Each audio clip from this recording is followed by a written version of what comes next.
Samael Aun Weor. The True Origins of the Human Being. Gathered here this evening, we will begin our lecture which touches precisely on the enigma of man, which must be understood in order to forge a clear idea of ourselves. It is suitable, first of all, to try to understand the origins of man, where he comes from and what, then, is the fundamental reason for his existence. Many things have been said about man, and it is necessary to enter more profoundly into this domain. Currently, on the face of the earth, lives a population of around 4,500,000,000 people. Obviously, it is the Aryan race which populates the surface of the earth. Today's continents are densely populated. Europe, America, Asia, Africa, and Oceania are the 5 continents where humanity is developing. If we ask ourselves where humanity came from and what its origins are, do you think, by any chance, that this humanity which populates the 5 continents originated on these continents? Human remains have been found in the grottos of Grimaldi and of Cro-Magnon, and we have tried to reconstruct history or prehistory according to these Grimaldi and Cro-Magnon races. The bones of giants have been found. In Brazil, a human skeleton of several meters was found. About 6 or 7 meters in height, skeletons of giants have been found in many places. Skeletons of human beings who plainly resemble gorillas, orangutans, or something of the sort have also been found, particularly in the Cro-Magnon caves. Out of all this, we have falsely deduced that the human race may come from simians, or apes. Darwin's theory held much resonance in its time, and it was thought that man came from apes. From time to time, this affirmation troubles humanity, and we try to figure out if man comes from apes or if it is the ape that comes from man. Who comes from whom? During certain eras, this anxiety subsides. In other eras, the same anxiety reappears once again. Somewhere, a pseudoscientist, some kind of spoiled mama's boy, had the idea that the human race came from savages, as he put it, and of course this pleased mama very much, but it resolved nothing definitively. Who comes from whom?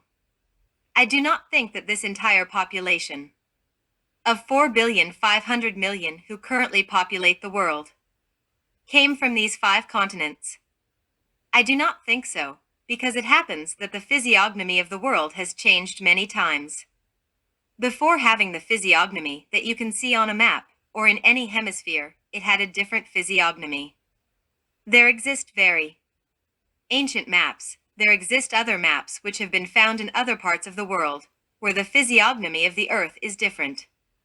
As such, the earth, did not always have the same continents, nor the same physiognomy. During other eras, it had a different physiognomy. The poles of today were the equator, and today's equator was the poles. So, the current continents did not exist, or only parts of them existed, arisen from the ocean floor, and there was a densely populated continent which was situated in the Atlantic Ocean. Thus, the physiognomy of the world was different. Therefore, I absolutely do not believe that the origin of the human race is found in the current continents. When the human race developed in ancient Atlantis, it was very different. The apes or type of man-apes that were found in the Cro-Magnon and Grimaldi grottos, and other caves, belong much more to descendants in involution or to degenerates of the Atlantean race. I say that just as there exists evolution as well as involution in plants, and just as there exists evolution and involution in animals or in human beings, etc., there must also exist evolution and involution in civilizations. For example, when we speak with certain tribes of the world, situated in the West or the East, we notice that they have enormous civilizations behind them, that they have or they preserve in their memory legends which correspond to their ancestors, to vanished ancestors and very ancient civilizations, and they speak of their ancestors with much ecstasy. Even the cannibals, who seem so primitive, have enormous traditions behind them. They preserve the traditions of immemorial epochs, enormous societies, etc. Therefore, they are not primitive, they are simply degenerates. In involution, some savage tribes, very cruel and bloodthirsty, are in involution, or come from ancient civilizations. It is difficult today to find veritably primitive people, because human races evolve and evolve. Before these 5 continents existed, I repeat, Atlantis existed. Currently, we are very fond of modern civilization. We marvel at its atomic rockets which travel to the moon, the sphere of Jupiter, or the planet Venus. We are stunned by atomic experiments, physiological research, the study of living cells, etc. We are so fascinated by these experiments that we have reached the certain conclusion that this is the most powerful civilization that has existed in the world. We have fallen into a kind of geocentric system. I speak in such a way because you know that in the past, in the Middle Ages, it was believed that all the stars revolved around the Earth, and so we have fallen into a kind of geocentrism, because we think that the entire history of the world must revolve around our famous civilization. I think that we need a sort of modern heliocentrism, a new Newton who would be able to demonstrate to us that our famous civilization is nothing more than one of the multiple civilizations which have existed on planet Earth. The day will come when we will be able to concretely demonstrate this. There are systems, there are methods, with which we can observe the fact that prior to our civilization, which appears so glittering, there existed another civilization more powerful than our own. I wish to refer, now, in an emphatic manner, to the famous Akashic annals of nature, to the memory of nature, because nature has a memory. The experiments with carbon-14, for example, have shown us that the moon is older than the Earth, and we can also demonstrate that there are systems which permit us to read the memories of nature. The Akashic records are a reality. One day, they will fall into the hands of scientists. I do not deny it. We, the Gnostics, have methods by which we can study the Akashic records of nature. Anyone who wishes to study these Akashic records must develop, in an extraordinary manner, the lotus of 1,000 petals which relates to the pineal gland, the chakra sahasrara, and the latent powers which are found in the pituitary gland, the lotus of 2 petals and 96 vibrations. This pair of small glands is extraordinary. Once developed, they give us access to the ultra, to extrasensory perceptions, and also to the Akashic records of nature. When we study the Akashic records of nature, we see a kind of living films, the whole history of the Earth and its races as living films. The sages who have been able to study the Akashic records know that Atlantis was a reality, that it was an enormous continent which extended from north to south. This gigantic continent served as a stage for the race which preceded us in the course of history. I allude to the great Atlantean race, which was a race of giants. That is why the legend of the centuries tells us of the giant Briareus, he of 100 arms, a veritable cyclopean race. This race managed to have a powerful civilization, millions of times more powerful than ours. In regard to transplants, they transplanted all sorts of viscera, livers, kidneys, hearts, and they even succeeded in doing brain transplants. It was astonishing. In the domain of nuclear physics, they succeeded at atomic lighting on a massive scale. All the cities used atomic lighting. The countryside was lit by way of nuclear energy, the houses with atomic energy. In the domain of mechanics, I can assure you that their automobiles were not only amphibian, but that they could also fly in the air and were propelled by nuclear energy.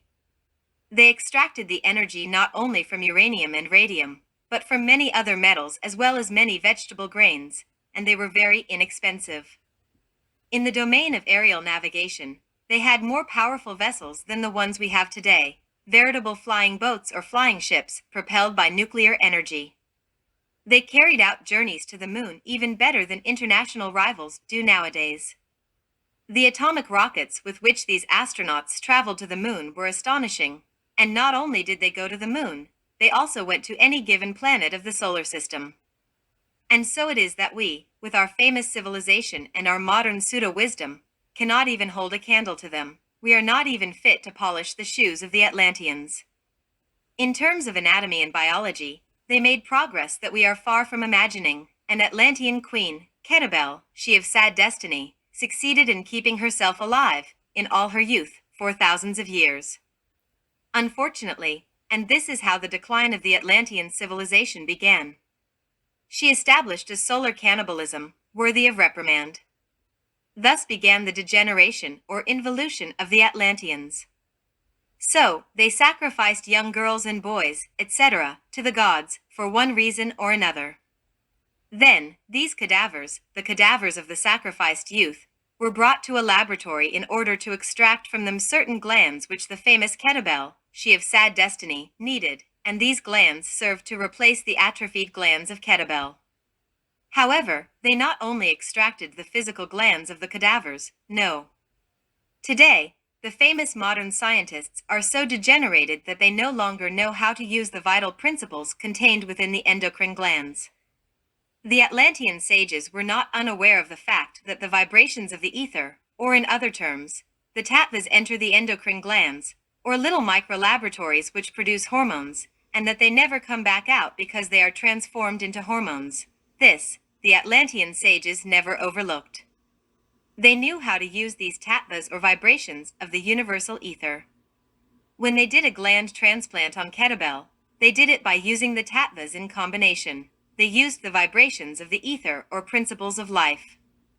As such, these scientists were immensely superior to modern endocrinologists who know nothing of these things, who know nothing of even the existence of the tattvas, because they have never taken the trouble to study Ramaprasa or Dr. Krumheller. The Atlanteans were remarkably advanced. There existed a marvelous Atlantean university. I allude, emphatically, to the Achaldan Society, a veritable university of sages. These sages studied the law of the eternal Heptaparaparshinok. The law of seven, to marvelous effect.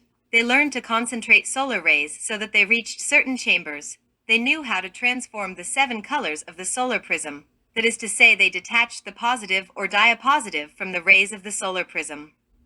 It is one thing to see the 7 colors of the prism, but to transform them in a positive way, to detach the positive, is another.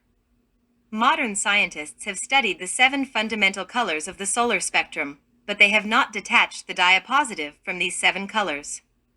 The Atlantean sages knew how to detach the true positive of the 7 colors of the solar prism, and with this positive of the 7 colors, they performed veritable prodigies. I remember, in regard to this, the case of 2 Chinese sages who did experiments, in the Atlantean style, with the 7 colors of the solar spectrum. By detaching the positive from the 7 colors, they put opium, for example, before a colored ray and then saw how the opium transformed into another substance. They put a piece of bamboo, soaked in a predetermined substance, before a blue color, for example, the positive, not the negative of the spectrum, and they saw how this bamboo was dyed a permanent blue. They used, for example, sound, notes such as the notes do, re or mi, in combination with a predetermined color, and they saw how the note altered the color, it gave it a completely different color. On the Atlantean continent, they used the 7 rays, in their positive form, to work wonders. They studied the law of the eternal Heptaparaparshinok in depth. One sage, who used goat milk mixed with pine resin on a marble slab, saw how, as it decomposed, this milk with the resin formed 7 distinct layers, and this led him, in Atlantis, to study the law of the eternal Heptaparaparshinok, the law of 7. The Atlanteans therefore succeeded in working wonders in the realm of science. They were scientists and magicians at the same time. They would create a robot and endow it with an intelligent principle, with a vegetable or animal elemental which served as a soul or spirit for the robot. And so, these robots were converted into real living creatures who served their masters, their lords. This Atlantean race existed before the current human race existed. They had enormous cities, but unfortunately, they degenerated. As I said, they created the atomic bomb and weapons even more deadly, and, with war, they devastated entire cities. Multiple cities suffered holocausts or atomic holocausts. If we believe ourselves to be the greatest sages of the universe, we are mistaken, because before us there existed a race more powerful, more civilized, more cultivated. In truth, next to them, we are mere barbarians, uncivilized and uncultivated people. It is a shame that Atlantis degenerated. This is because every race is born, grows, develops, and dies. During the decline of the Atlantean race, horrible things took place. Humanity degenerated. Because of vices, this is sure, it fell into homosexuality, lesbianism, drugs, etc. At the time of the decline, they abused everything, and this race obviously had to be destroyed. That it had 7 subraces? No one can deny this. But it ended up degenerating. The sages of the Akkadian society did some notable experiments. They were the first to use the Sphinx, which they placed across from the university. Much later, when the sages of the Akkadian society understood that a great catastrophe was approaching, they emigrated to a small continent called Grabontsi. I am referring to the African continent which, at first, was small. Later, new lands arising from the bottom of the ocean contributed to enlarging the continent of Grabontsi, which is Africa today. In the beginning, the members of the Akkadian society were situated at the south of the African continent. Then, they emigrated to Cairo, today, in the lands of the Nubia, of the Nile, or of Egypt, and that is where they established their famous university and the Sphinx, in front of it. The lion claws of the Sphinx represent fire, the head of the Sphinx represents water, the bull hooves of the Sphinx represent the element earth, the wings of the Sphinx represent the element air. For virtues are necessary in order to reach the intimate auto-realization of the being. One must have the courage of the lion, the intelligence of man, the wings of the spirit and the tenacity of the bull. It is only in this way that we may reach the intimate auto-realization of the being. The Akkadian society in Cairo, which is Cairo today, established a temple of astrology. They studied the stars, not with telescopes, like we do today, but with the sixth sense. When we examine the pyramids, especially the Great Pyramid, we see in the form of tubes certain canals which start at the bottom, from the depths of a subterranean crypt upwards, towards the upper part of the pyramid. There have been many ideas, many conjectures made on these canals, but they were in fact telescopes, and the observatory was not above, but below, in the very bottom of the crypt. They would place a container of water there, on a determined date. They knew which star would be visible and would surely be reflected in the water. The adepts of astrology observed the star in question in the water, not only with their physical faculties, but also with their psychic ones. Instead of looking up, they looked down, into the water, and there, with their sixth sense, they studied the stars in the water. The brothers of the Akkadian society, the great sages, were very wise astrologers. When an infant was born, they did its horoscope immediately. Not modern-style horoscopes, not purely conventional horoscopes which are so popular. No, this was very different. The astrological sages looked directly to the stars. With methods we ignore today, they could read children's horoscopes with 100% accuracy. Never did their prophecies nor their calculations fail. In Cairo, they married infants from birth. They knew who their spouse would be, and they became engaged. This does not mean that they would live together from the beginning, because that would have been absurd, but the little girl who was just born already knew who her husband would be, and the boy was informed, in good time, who his wife would be. When they reached adulthood, they were joined in marriage. The citizens were oriented in their profession, in their work, in their occupation, with a mathematical precision, under the direction of these astrologers. These astrologers knew very well why each citizen was born, what each person's purpose was, because every person serves a purpose. What is important is to know what purpose he or she serves, and these astrological sages knew the purpose of each creature that was born. And they were never mistaken. These were the sages of the Akkadian society. They left Atlantis before the continent was shaken by earthquakes and tidal waves. They left in time, because they knew very well that the end was approaching. And it is clear that when the revolution of the Earth's axis took place, when the poles were converted into the equator and the equator converted into poles, when the seas shifted and Atlantis was split, sinking into the bottom of the dark ocean, the Atlanteans had, indisputably, already been warned. It is then that the multitudes, splendidly dressed, gathered in the temples. One of them was the temple of Aremu. The women adorned with jewels and the men splendidly dressed, cried out, saying, "Ramu, save us." Finally, Ramu appeared at the altar. The crowds cried, begging him, "Save us." Ramu responded, "You will perish with your wives and children, with your goods and your slaves. I have warned you. What good is this request? And in the same way that you will all die, there will also come a new civilization which will rise up on new lands," referring to the Aryan race, "and if they behave as you have behaved, they too will perish. You must know that it is more important to give than to receive, and to know how to give that which we receive." And so, the words of Ramu were of no use. It is said that the smoke and flames stifled his last words. Atlantis sank along with its millions of inhabitants. Today, there are entire palaces there, on the bottom of the ocean, and they serve as shelters for seals and fish. Whole cities are submerged on the bottom of the Atlantic Ocean. This gigantic continent, greater than all of America put together, from Canada all the way to Argentina and Chile, perished. An enormous continent with a powerful civilization. And so, ladies and gentlemen, we have nothing special. The current civilization is not the first, nor will it be the last. It is neither the most advanced, nor the most grandiose. It has been the poorest, the most degenerated thus far. Might we, by any chance, presently conquer space? Are we capable of traveling with the aid of atomic rockets to Mars, Mercury, or Venus? What projects do we have? Yes, we may have lovely projects, but at present, what have we done with them? In terms of transplants, do we transplant brains? Are we capable of creating robots equipped with intelligent principles? None of this. We have no reason to pretend to be the most powerful.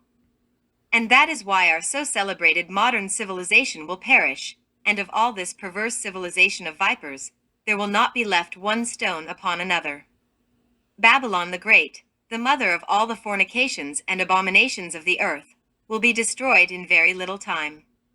We feel very grand with our supersonic planes. We believe ourselves to be the masters of creation, but not long from now, nothing, absolutely nothing of this perverse civilization of vipers will remain. Thus, before this race which populates the 5 continents existed, the Atlantean race existed. The Maya, for example, are the descendants of Atlantis. The Maya emigrated either to Tibet, Egypt, or to Central America. This seems unbelievable, but Mayan is still spoken in Tibet, and the Mayan language is the sacred, ritual language of Tibet. Let us remember that the Naga Maya is very similar. Jesus of Nazareth had learned Mayan in Tibet. Some people translate this phrase of Jesus, Eli, Eli, lama sabachthani, as Lord, Lord, how you have glorified me, and others, Lord, Lord, why have you abandoned me? Indeed, this phrase is not Hebraic. That is why, when the Jews heard that the Christ was saying Eli, Eli, lama sabachthani, they said to themselves, "Why, he's calling on Elijah. What is this language?" They did not understand, thinking that he was calling Elijah so that he might come save him.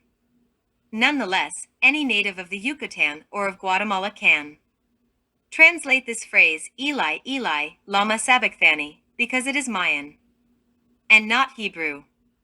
That is why the Jews did not understand, and it means, according to the Maya and the way they translate it, "I am absorbed into the pre-dawn of your presence." It is a Mayan ritual phrase.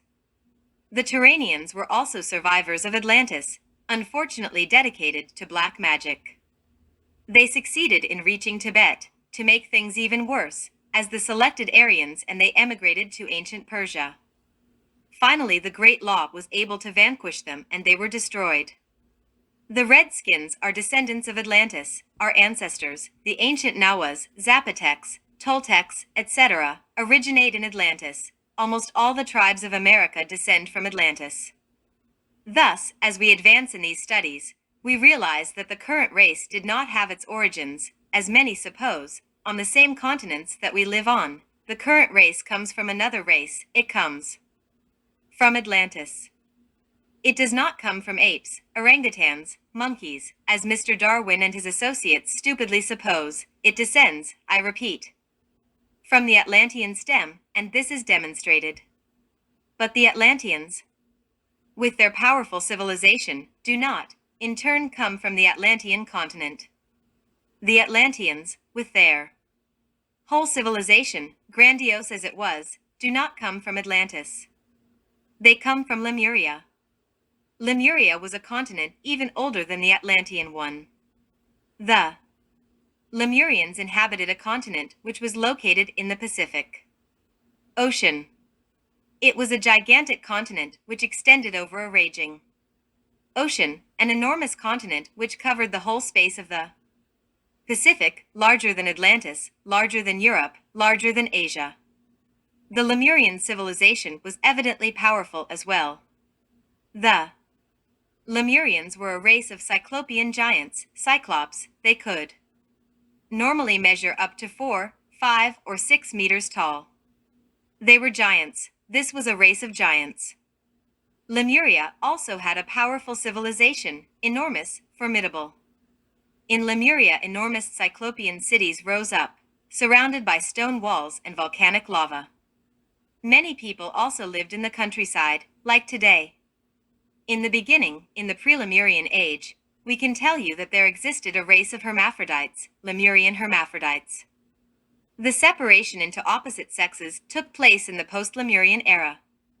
Thus, we can divide Lemuria into two halves, or the Lemurian race into two eras. First era, the existence of hermaphrodites. Second era, division of the race into two sexes. Let us consider, to begin with, the human race as hermaphrodites. The separate sexes did not exist. The race was hermaphroditic. As such, each sacred Lemurian individual had their sexual organs, masculine and feminine, totally developed. They reproduced by way of the system of gemmation.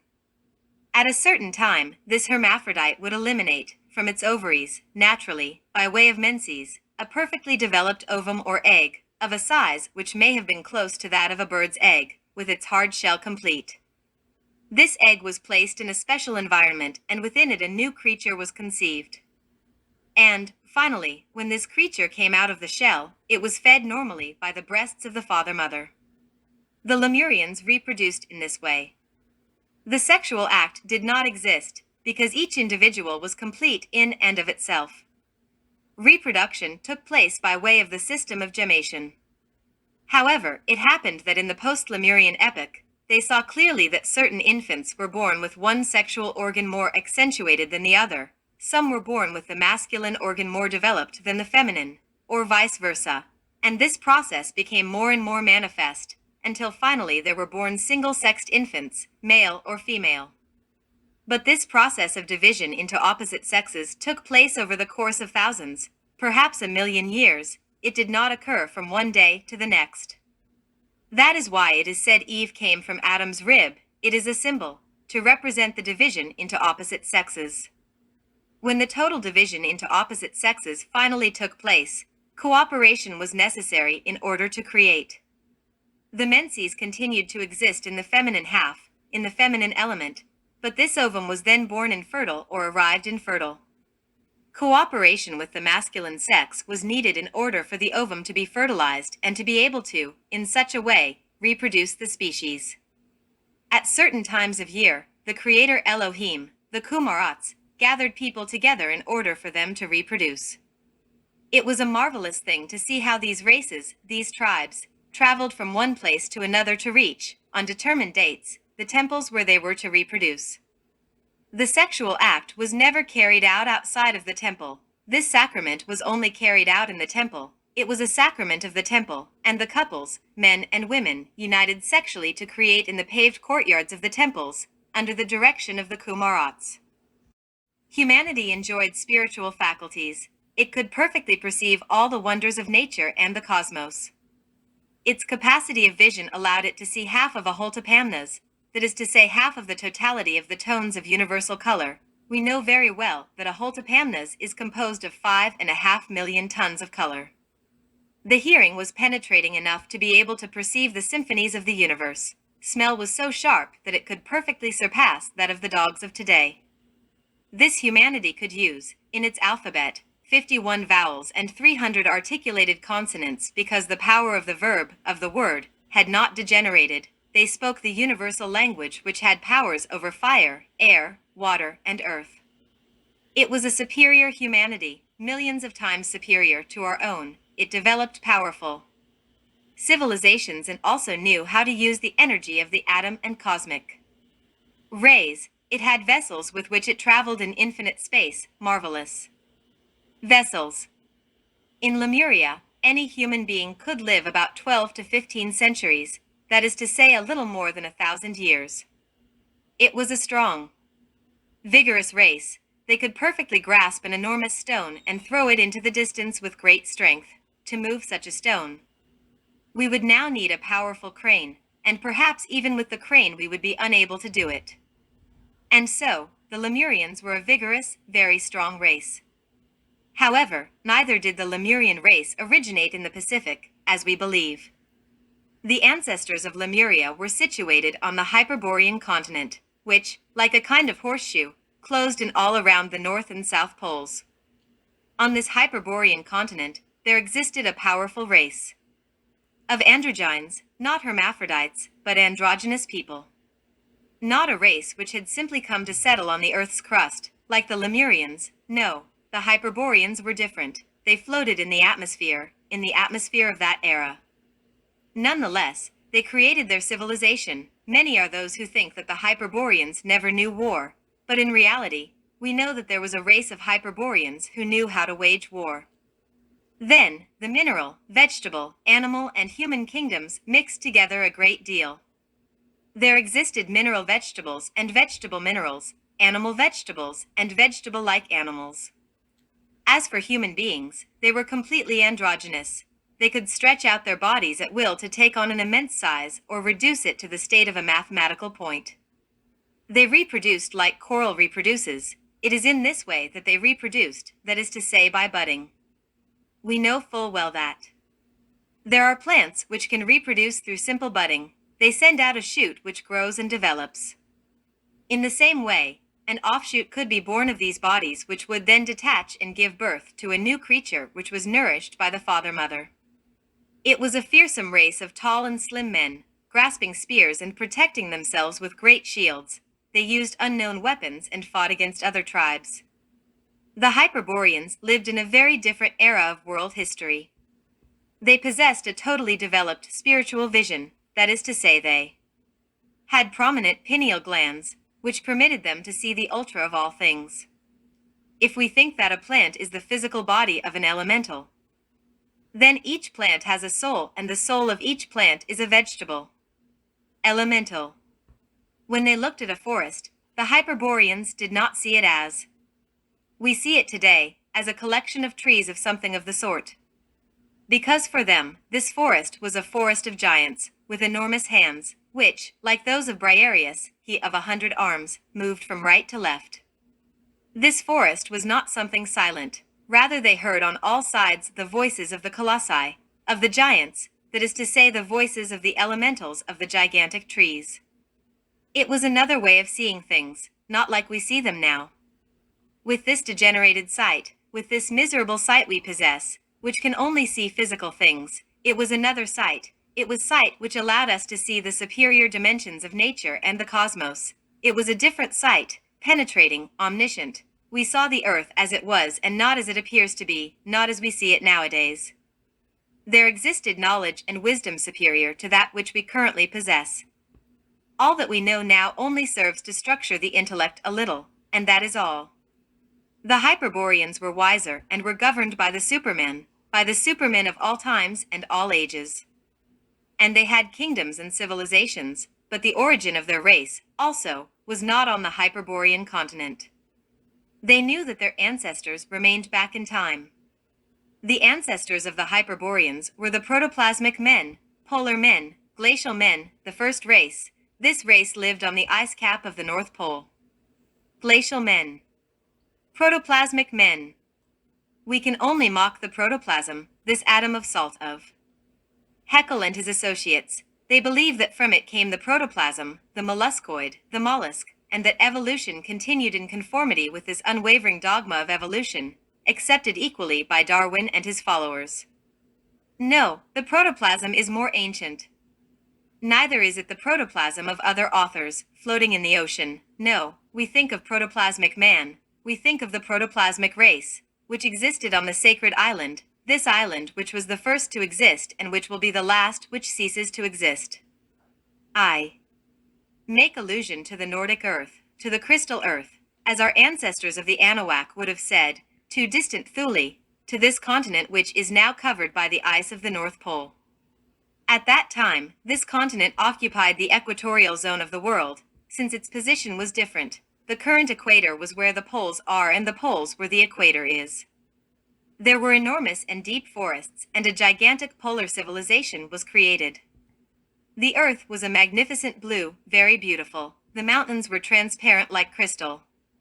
The human race reproduced itself by this system which we continue to know in our organism, in the blood, that of cellular division. We know well that a cell divides itself in two and begins the process of gestation of 9 months. The embryonic cell divides itself in two, the two divide themselves in four, the 4 in 8, and so begins the process of gestation, the process of cellular division. This process still exists in our blood. Why does it exist? Because it once existed and the polar men reproduced themselves through this process. At a determined period, the organism of the father-mother divided itself in two, like a living cell divides itself, and they reproduced in this way, by the process of cellular division. When a creature was born, they celebrated the birth as a big event. The Hierophants gathered in the temples to work on the elementals, and, at that epoch, they used esoteric symbols in a different way, to indicate that life was going towards manifestation, towards the physical. The men of the polar epoch could stretch their bodies at will or reduce them, until they became a mathematical point. They were androgynous, and they could quickly bring out their feminine aspect, to resemble a beautiful woman, quickly submerge, within themselves, their feminine aspect, to highlight their masculine aspect. That is to say that they were veritable divine androgynous beings. In their imagination was reflected the starry sky. They spoke face to face with the gods of the aurora of the Mahamanvantara. They spoke the golden verb that like a golden river flows beneath the thick forest of the sun. Thus Uriel, great master from Venus, taught them art and science. Uriel left a book written with runes, a book which was later studied by the men of the polar epoch, or of the primary epoch, if we can call them as such, the protoplasmic race. All of this is written in the Akashic records of nature. If you develop the epiphysis and hypophysis, with this pair of glands and properly concentrated, you can verify, for yourselves, what I am currently saying. Where did the polar race come from? What was its origin? They knew very well that they had developed in a previous epoch. Those who had lived in a superior dimension, in the fourth dimension. Those who had been there and who had known the mysteries of the universe. And the men of the fourth coordinate were not unaware that they had come from the fifth. The men of the fifth coordinate were not unaware that they had come from the sixth coordinate. And the men of the sixth dimension were not unaware that they had come from the seventh. And the men of the seventh dimension were never unaware that they had developed from the original primitive embryo. In such a way that the elemental, atomic, primitive embryo of the human race existed before the universe existed. It existed in the chaos. All embryos of the human race, vegetable elementals and animal species, were in the chaos. Before the universe existed, these embryos were sleeping in the chaos. When the universe trembled with the verb, when the creative verb of the first instant put in motion all atoms, the embryos emerged from the chaos. They had their first manifestation in the seventh dimension. They crystallized and developed a little more in the sixth, then in the fifth, later in the fourth, and the day came when these embryos appeared, with a certain development, on our planet Earth, deposited on a protoplasmic. Earth is simple, living protoplasm. As such, the human race came from chaos, it unfolded from chaos, developed from chaos, and so it currently exists. One day, the human organisms will go back to the primitive embryonic state and return to chaos. They came out of chaos and they will return to chaos. Once upon a time, our Earth was a protoplasm. Later on, our Earth will be a cadaver, a new moon, after the seventh race. Therefore, life will continue in the superior spheres and return to chaos, because it came out of chaos and will have to return to chaos. Thus concludes my lecture this evening. Those who wish to ask something can do so with utmost freedom. Disciple, What was the origin of the division of the sexes? Master, the division of the sexes had to occur from the fact that the divine creatures, the beings, inevitably needed to have separate male and female vehicles for their own auto-development and their own individual experience. Such is the cause. Another question? You may all ask questions with utmost liberty. Disciple, being in this three-dimensional world, can we travel in the fourth dimension, discover it, or have some kind of manifestation of the fourth dimension or fourth vertical? Master, just last night we gave a lecture here on that. We explained what the fourth dimension is and how to enter, consciously, with our physical body, into the fourth dimension. We said, last night, that it is possible for the individual to enter the fourth vertical. We gave a key. We talked precisely about Harpocrates, or Harpocratus. We said that if we profoundly concentrate on Harpocrates at the moment of falling asleep, we said that if we imagine a blue egg, and with the imagination we try to feel like a chick inside an imaginary egg, we said that if the concentration was profound and that if we invoked Harpocratus, there would come a moment where we would feel a kind of tingling in the body, and that if we scratch ourselves we lose the opportunity. All this, we have said by explaining it here. And so we declare that if, at the moment when we feel swollen like, plump like, we got up out of our bed, full of faith, we would penetrate with the help of Harpocrates, or Harpocratus, into the fourth vertical, where we could study the mysteries of life and death. Last night, we spoke amply of the genus science. Today, it is not my intention to speak so much of the genus science, because today we are speaking exclusively of Gnostic anthropology. Does anyone else have anything to ask? Disciple, is it from this chaos that you mentioned that we started to create our egos? Master, the IS have nothing to do with chaos, they are our own diabolical creations, from our errors, our defects, here and now. The chaos is the chaos, and the reason for being of the chaos is the chaos itself. The chaos is sacred. It is there where the latent embryos of life are found, where they develop, and it is from there that they then proceed and descend, from dimension to appear here, in a concrete way. That is all. Another question? Disciple, yes, my brother, I want to ask you, respectfully, if there is written documentation on the intelligent lecture that we have just heard from your mouth, if there is, in any form that we can bring to our intellect. Where can we drink at this fountain? Do you have books on this documentation that you have just spoken to us about, at least in a form within our reach? I don't know if I'm expressing myself well. Master, I once wrote a Christmas message, I don't remember which one it is. Is there one? Go and check. Master, no, 1969 message. Disciple, 69, I think. Master, 69, yes, where I speak of all this. 68 to 69, please verify quickly if I shared with you this message from the years 1968 to 69, where I wrote about all that. However, there are other authors who have explained a lot of things in matters of anthropogenesis. I can especially recommend to you the second volume of The Secret Doctrine, entitled Anthropogenesis, the author of which is the Master Helena Petrovna Blavatsky. There is also Rudolf Steiner, for example, in his Treatise of Occult Science, who greatly enlightened us on this subject. I can speak to you amply of this, from the fact that I have lived concretely what I am presently explaining to you. Thus, I do not have to study this to talk to you about it, I lived it. And today I did not elaborate on the whole subject, which I would have liked, because that would take the whole night and we wouldn't finish. Even in 1,000 nights I wouldn't be able to finish explaining to you the whole development of this universe since it emerged from chaos. In any case, I lived it and I know it through direct experience. Anybody else have something to say, to ask? Let's see.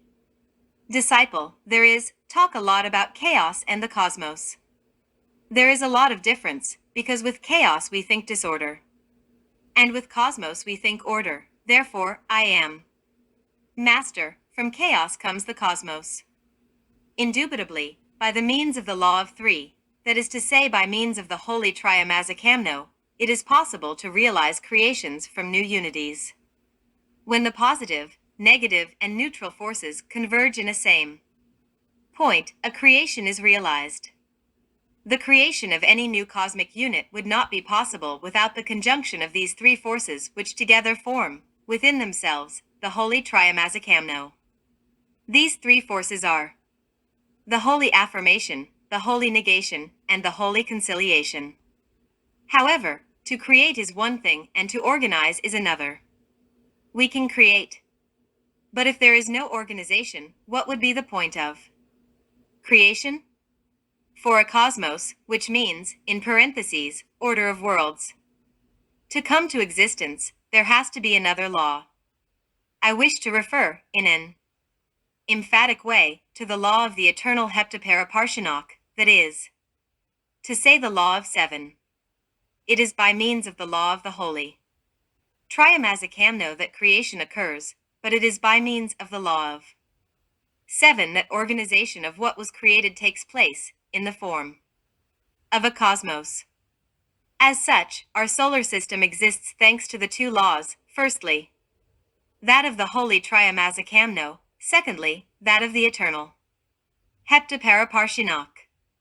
It is thanks to these two laws that our solar system and planet Earth currently exist. From chaos thus emerged a cosmos, from chaos emerged all the cosmoses. Therefore, from darkness comes light. Another question? Good, since I don't hear anything, since there are no other questions, we consider that this lecture is over.